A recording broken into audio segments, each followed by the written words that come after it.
This is topic 2.5, Investigating Ecosystems. I'd like to try and accomplish two things in this presentation. One is to outline how we would go ahead and classify organisms. And when I say organisms, it could be any of the five kingdoms, but usually I probably do animals as my model. Just easier to get our hands around animals.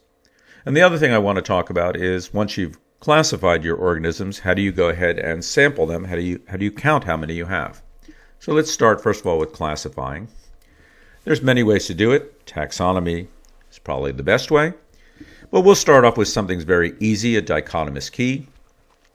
This is basically the idea of 20 questions. You ask questions and I give you either or answers, yes, no, up, down, black, white, these sort of things.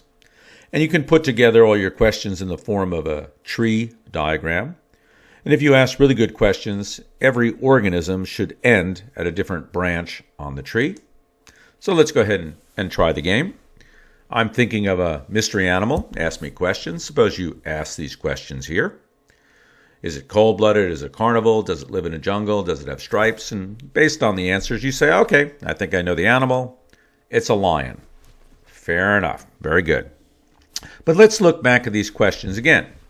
In what order would you ask these questions? So I don't think your first question would be, does it have stripes? If it was a tiger, you might get lucky right away, but other than that, not a good opening question. You would ask some of the bigger questions to separate more animals. So I might want to go ahead and ask if it's cold-blooded first. And if I say no, then I know that it's not a fish, it's not a reptile, it's not an amphibian. It narrows down the animals quite a bit. And then I might ask, is it a mammal? And then I might ask, is it a carnivore? And finally, I'd get down to questions like, does it have a tail? Now, most of these questions can be divided into two types of questions. They could be phonetic questions or cladistic questions. Now, what do I mean by that? A phonetic question is something which tells me the appearance of an organism. A cladistic one tells me something about its evolution, common ancestry, where its origin came from. Let's look at those questions again. Is it cold-blooded? That's not really an appearance question.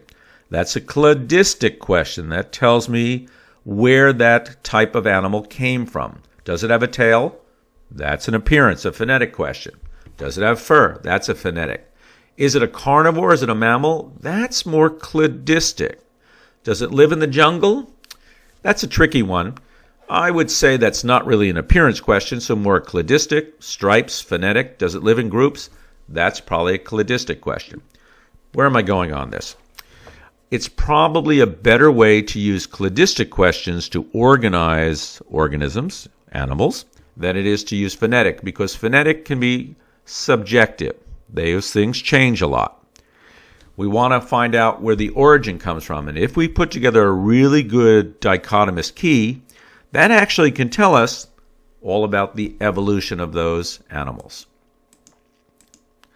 Another way that you could go ahead and look at these questions, or these phonetic questions, is that are they analogous traits or are they homologous traits? And what do I mean by that? Well, analogous traits are things which form similar functions. Homologous traits are those which cladistically tell us what the common ancestry was. Let me show you a couple of examples. It'll be easier to understand here. So here's two different animals, shark on the left, dolphin on the right. If you saw one far away in the water, it's hard to tell the difference. Similar size, shape. Look at the fins here. Now the fins look very, very similar. That's how we can mistake them. They serve a common function. The fins are both used to navigate and help the animal swim. So they're analogous traits. But here's the interesting thing. That's misleading. If you go ahead and look at the bone structure of a shark's fin and a dolphin's fin, they're totally different because they have a different origin. This is a fish and this is a mammal. So cladistically, they're quite different, even though they're analogous traits, their fins mislead you a little bit. On the other hand, let's look at things which serve totally different purposes. These are the limbs of 6 different animals: crocodile, bird, whale, horse, bat, and human. Different purposes, right? So the bird and the bat, these are both wings that help them fly. Humans, this is a hand. Horse, crocodile, these are used as movement for feet. And then we've got the whale, that's a flipper, used to swim. Not analogous traits. They totally serve different functions. But if you peel away the outer layer and look at the bone structure, you find out they all have 5 digits. Pentadactyl. 1, 2, 3, 4, 5, crocodile. 1, 2, 3, 4, 5 in the bat. This actually has 5. This has 5. I know it's hard to see in these.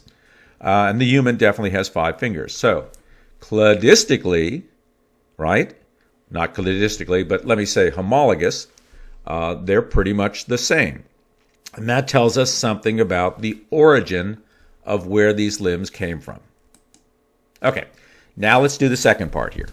Now that we've learned how to define and classify organisms, how do we sample them? Well, the first thing we want to look at is we want to measure in the ecosystem. Remember, an ecosystem is made of both abiotic, non-living factors, and biotic factors. Well, there's lots of different vernier tools we can use to sample the abiotic factors. That would tell us how many of an animal we would find in a particular area here. But let's concentrate on how to sample biotic factors, the living parts. Now, there's 2 different groups of biotic factors. Those which are moving, motile, and those which are not moving. Obviously, it's probably easier to sample those things which are not moving because if I come back the next day, I should probably see the same number there. If I was sampling, for example, fir trees in the Mount Hood forest, those trees are not going to move from day to day, and I could sample them on one day and get pretty much the same sampling on the other. Now, I'm using the word sampling here. The Mount Hood forest is very, very large. I'm not going to count every single tree in there.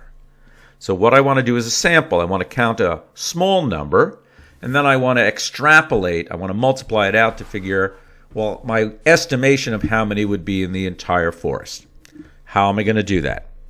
I could go ahead and walk a straight line through the forest. We call that transect. And I count how many trees along that forest line, and then I multiply it out. Or I could go ahead and randomly sample some areas and then multiply those out. Which one would I do? Well, it depends on the area that I want to sample. In a forest, it's kind of hard to walk a straight line. There's rivers, there's mountains, I'm going to run into things, right? So I might want to do random sampling. If, on the other hand, I was sampling a nice open meadow, pretty easy to walk a straight line and count things as I go along, transect would be a good way to do that. Now, what I'm going to do is not count everything. I want to sample. So I'm going to take a small area, we'll call it a quadrant, and just sample the average number of fir trees in that quadrant. And then I'll multiply the size of the quadrant to get to the total area, and that'll give me my estimation. So the average number of fir trees or species in a sample, how many samples I took, the quadrant, then what's the total area, and then you have the quadrant size. Let's go ahead and try it here, right? So suppose I sample Mount Hood Forest, and I'm going to look at 10 random quadrant areas. Each one is only 2 square miles, but the total forest is 400 square miles, right? So in each one, I find 20 fir trees, so how many trees do I think are total in the forest? So 20 on average in each quadrant. I'm going to go ahead and sample 10 quadrants. The total forest size is 400, and the quadrant side was 2. If I multiply this out, my estimation is that there's 400 fir trees in Mount Hood Forest. Now, obviously, there's a lot more than 400 trees in the Mount Hood Forest. I'm just using this as an example, but that's the basic idea. Now, that's how we can go ahead and sample things which are non-motile. They're not moving. They're stationary. But what if things are moving? Trees are not moving, so this time we'll use an animal, yeah? Well, that makes it harder. So if I go ahead and do a sampling one day, the animals move around. Not only do they move around, they die, they get born, immigration, emigration, right? So we're going to use a method called capture, mark, release, and recapture. Basically, it works like this. Let's suppose I want to figure out the number of fish in a lake. So I capture some fish, I mark them, this is why they banned animals. You throw them back in, you wait a certain amount of time, you recapture some of the animals, and then you find out how many had bands on it. And the percentage that have bands that are marked will tell you what the total population is. So N1 equals how many I captured to begin with. N2 means after I wait some time, how many do I recapture? And N3 means of the ones I recapture, how many were marked from the original sample. Let's go ahead and try an example. So back to my lake. Suppose I catch 40, that would be N1, 40 fish from the lake, and I mark them all.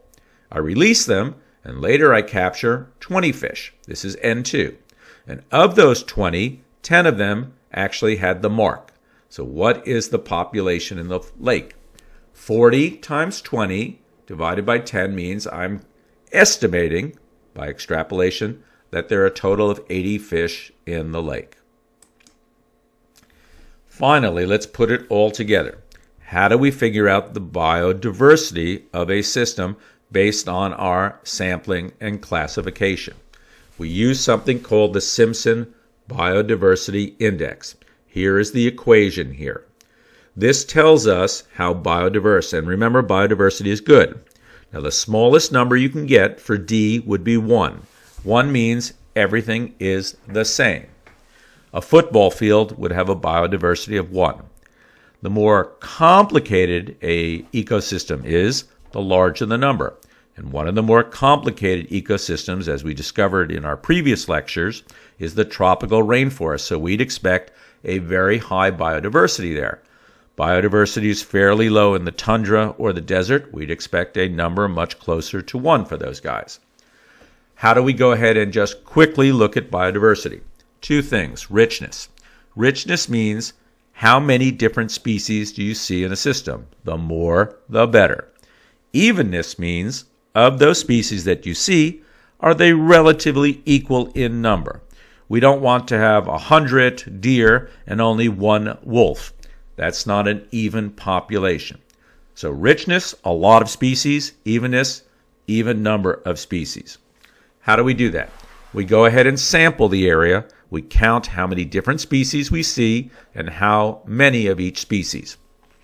Big N means the total number of species in the area, total number of organisms that you count, and N means for each species, little n, how many do you have?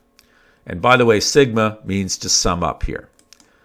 Let's go ahead and try an example. Suppose I go ahead in a marsh area, and I go ahead and I sample the animals. I find there are 3 frogs, 4 heron birds, 2 snakes, and 3 otters. Does this have richness? Yes, it does. I see 4 different species. That's not bad. Does this have evenness? Yes, it looks pretty good. So right away I'm thinking the biodiversity is going to be pretty high here. What's my big N, the total number of organisms? Well, add them all up there. I get 12. So 12 times 12 minus 1 is 12 times 11. This would give me 121 up here. And then we do down here. So for each one, we multiply it. So let's do the frogs. 3, little n. N minus 1 is 2. So 3 times 2 is 6. 4 times 3 is 12. Well, you can see I've got it down here. And then if you add those guys all up, it's 26. So now I go ahead and divide it, and I get a biodiversity number here of 132 divided by 26, 5.1. That's pretty high biodiversity. So I would say this pond area that I sampled has a pretty good biodiversity.